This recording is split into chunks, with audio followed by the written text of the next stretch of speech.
More of that coming up. This ain't it. I like to call it. Guys, the Jets, well, they shocked everyone yesterday when they got their first win of the season at the expense of the Rams in L.A. While the win avoids a winless season for the Jets, it now also gives them the second overall pick in the draft behind the Jaguars if both teams lose out the final 2 weeks of the season. So, Shannon, how devastating was this win actually for the Jets' future? From an organizational standpoint and a fan base standpoint, it's very devastating, Skip, because you possibly lose out on the opportunity to draft what you believe is a generational talent in Trevor Lawrence. But for the player, Skip, I do not want my poster beside the 08 Lions and the 17 Browns as 0-16. In 2020 Jets, that's not going to be on my resume. So if you look at those guys, Skip, you would have thought they won the Super Bowl. Because, man, that's a heavy burden. You're never going to forget that. Man, you mean to tell me you lost all your games? You couldn't win. You're like, what? Yeah, we won one. And Sean McVay, he's seething. They should be embarrassed. A 17-point dog. That doesn't happen very often, Skip. And that's what happens when you underestimate someone. That was a bad sign for the Rams. Yes.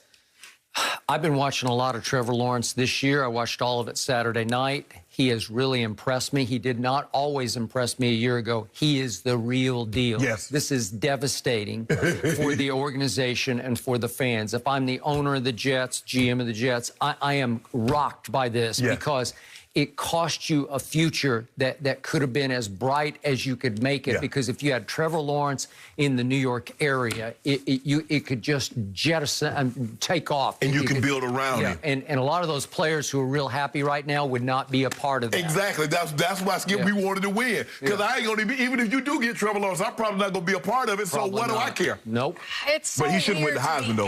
Mac Jones, Devontae Smith should win the Heisman. Okay, we don't have enough time to go there yet, Shannon. That is it for Undisputed. Great stuff today, guys. The herd is on right now. We will see you tomorrow. Have a good one. Undisputed, back down. Baker Mayfield is keeping the Browns in the driver's seat to make the playoffs after winning 20-6 over the Giants last night. Baker completed 27 of 32 passes for just under 300 yards, 2 touchdowns, no turnovers, and he only took 1 sack the entire game. So, Skip, you know, you tweeted last night that you would still take Baker over Josh Allen due to contagious charisma and winning intangibles. So could you please go deeper? And number one on that list that you left out was accuracy. Ooh. He's a little more accurate than Josh Allen will be in this league. Josh Allen has blown me away. He was extraordinary on Saturday at your old stomping Browns in Denver. He just dismantled your Broncos, or what's left of them. He is much better than I thought he would be. You know why he did that, right? John passed him. Took Bradley Chubb. Maybe. Okay, good point. Back to Baker Mayfield. Very quietly, which is not Baker Mayfield's way, he has turned back into that quarterback that I loved after his sensational career at the University of Oklahoma. He is finally, over the last 7 and now 8 games, actually, 8 total games, he's finally living up to what I thought he was when they took him #1 overall in Cleveland. Would you believe that over the last 7 games, and this is no coincidence, since Odell got hurt, I'm going to knock on wood that Odell's okay because I don't wish that upon anybody.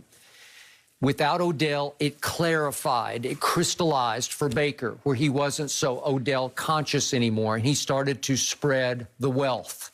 He started to get others involved in the offense, and all of a sudden he took off and it took off. And now they're 10-4, obviously, in Cleveland, which it's been forever since they had that kind of a record at this stage of the season. So over the previous 7 games going into yesterday, Pro Football Focus graded Baker as the 4th best quarterback in the whole league. That's behind Mahomes, Rodgers, and it was Deshaun. But yesterday, Baker Mayfield last night had the best QBR of the weekend, 98.3. He picked the Giants to pieces. You can say, well, it's just the Giants. But at one point, you started to think that the Giants' defense was coming together, right? But I think whatchamacallit's out. Bradbury, one of their best corners. He was out last night. But Baker was extraordinary. He was dealing. He was dealing with velocity and confidence that I haven't seen him be able to deal with in Cleveland because there's been no continuity, there's been no stability. And he finally has a real coach. He finally has somebody he listens to and trusts, because it went from Hugh Jackson to Freddie K. We know about it was just one thing out. It was chaos at the top at Cleveland. And all of a sudden, with a Kevin Stefanski, who's a guy who's even keel, who knows how to call a game and how to prepare for a game, strategize for a game, Baker's been put back into a comfort zone in which he can operate. You have to move him. He is more athletic than he looks. He likes to throw on the run. And when you get him out of the pocket occasionally, all of a sudden it starts to help what he can do in the pocket. And from 98 QBR, that's going to launch him up one more peg, I'm pretty sure, past Deshaun. So I'm going to say over the 8-game sample size, which is a pretty good chunk of the season, that's half the season, half the games played, he will be graded as the 3rd best quarterback in the league. Well, that means he's back on track. But let me ask you a question, though, Skip. Graded the 3rd best as opposed to playing the 3rd best. Do you believe he's playing better? Not graded better. Is he playing better than Josh Allen? Yeah. Look what he's done over those 8 games. 15 touchdowns to 2 interceptions. Wow. That's hard to match. Skip, when you look at Josh Allen, it's hard for me to believe that if they were to redraft him, we know exactly what we know now. He's going first. He's probably going to go first overall. Do you remember there were 3 or 4 games early this year when people were all over him because he hasn't been accurate? Skip, he has 4,000 yards passing, almost 400 yards on the ground. Here's the games they've lost. At Tennessee, to Mahomes, D-Hop, Hail Mary. And you see he's getting better. Okay, his completion percentage went up in year 2 to 6%. It's gone up 10% in his 3rd year. So what they've done a great job of drafting around him. When they went and got him a true number 1 in Stephon Diggs. They did. Skip, he's a different animal now. So now you got those tight ends that can catch the ball. And Skip, old Measly Beasley, old Measly Beasley, he rapping. He up there in Buffalo doing his thing. Y'all didn't want him. You didn't want Measly. Oh, yeah, he still got that. He still got, yeah. Who knew? You didn't want old Measly Beasley. No. Well, he was too expensive. No, he went to... Yeah. For $5 million, look what he's about to have a 1,000-yard season. We're good. We've got 3 pretty good ones right now. Old Measly Beasley. I think we have 3 better than Measly Beasley. Skip. Thank you. Give Baker credit. He played unbelievable last night. Jarvis made some unbelievable catches for him. He had Njoku wide open in the front of the end zone and went to the tougher throw to Landry, who the guy was draped on him. But Skip, Josh Allen, to me, has shown he's the better quarterback.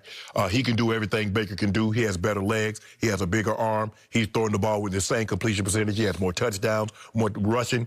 So I don't see the scenario in which, if you look at it by any metric, where you can say Baker Mayfield is outplaying Josh Allen. I don't know. I'll take his last 8 games over Josh Allen. Skip, I will. I mean, Baker has some bad losses on his resume. I mean, you look at blown out first game by the Ravens, blown out by the Steelers. Okay, lost these to the are all Raiders. pre-Odell injury. Skip, let me look here. I'm trying to figure out Baker Odell. What has happened? What it clarified is that Baker's the man.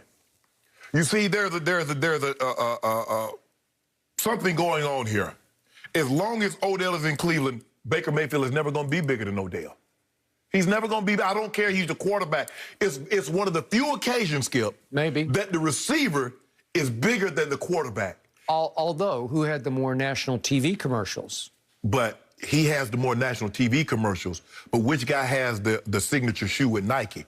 Which guy is best boys with Drake? Which guy is the models and everybody, old guys tweeting? LeBron and this one and that with the name guys. I buy that. So now what we see now is that it's Baker's show.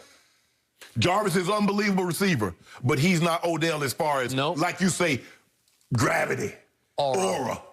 Mystique. I agree. So now it's clarified. Baker's the guy. And I also believe that Baker was in awe of Odell on and off the field and wanted to run with him, socialize with him. I don't know, Skip. I just say I think Baker, look, Baker was the guy in Oklahoma. Heisman Trophy winner, and rightfully so. He comes the #1 overall draft pick, and he's the toast of the town in Cleveland. And then Odell comes.